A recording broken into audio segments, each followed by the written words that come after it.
नमस्कार दोस्तों, आज की विडंबना सिर्फ राजनीति नहीं बल्कि शब्दों की ताकत और जिम्मेदारी की कहानी है। जब दुनिया का सबसे ताकतवर देश अपने फैसलों से नहीं बल्कि अपने शब्दों से चर्चा में आ जाए तो सवाल उठना लाजमी है। ईरान और यूनाइटेड स्टेट्स के बीच तनाव बढ़ा और कुछ रिपोर्ट्स में यह दावा सामने आया कि ईरान ने कई शर्तें रखी, जैसे सैन्य कार्रवाई पर रोक, आर्थिक प्रतिबंधों में ढील, क्षेत्रीय संप्रभुता का सम्मान, अप्रत्यक्ष वार्ता की स्वीकृति, तीसरे देशों के जरिए संवाद, नागरिक क्षेत्रों पर हमले से परहेज, अंतर्राष्ट्रीय मध्यस्थता, सुरक्षा गारंटी, सैन्य उपस्थिति में कमी, कूटनीतिक चैनल बहालकरण।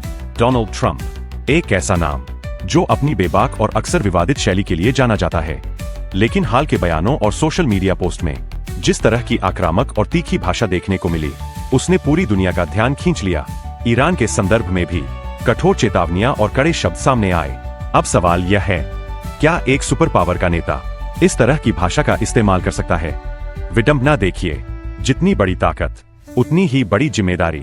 ईरान और यूनाइटेड स्टेट्स के बीच बढ़ता तनाव, एक तरफ कड़े शब्द और सार्वजनिक बयान, दूसरी तरफ कूटनीतिक बातचीत और संभावित शर्तें। कुछ विश्लेषणों में यह भी सामने आया कि तनाव के बीच संवाद के रास्ते खुले रहे और कई बिंदुओं पर सहमति बनाने की कोशिश हुई।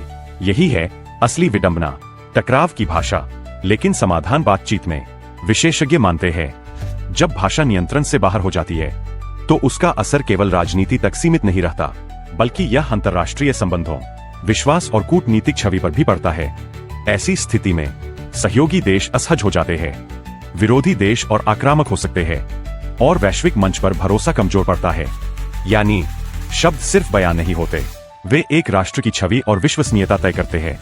तो दोस्तों, यह सिर्फ एक देश या एक नेता की बात नहीं है, यह उस सोच की बात है जहां शक्ति और जिम्मेदारी साथ साथ चलनी चाहिए। विडंबना यही है, दुनिया को दिशा देने वाले नेता कभी कभी शब्दों में ही उलझ जाते हैं। तो क्या ताकत सिर्फ हथियारों में है या शब्दों की जिम्मेदारी में भी? सोचिए और अपनी राय कमेंट में जरूर बताइए।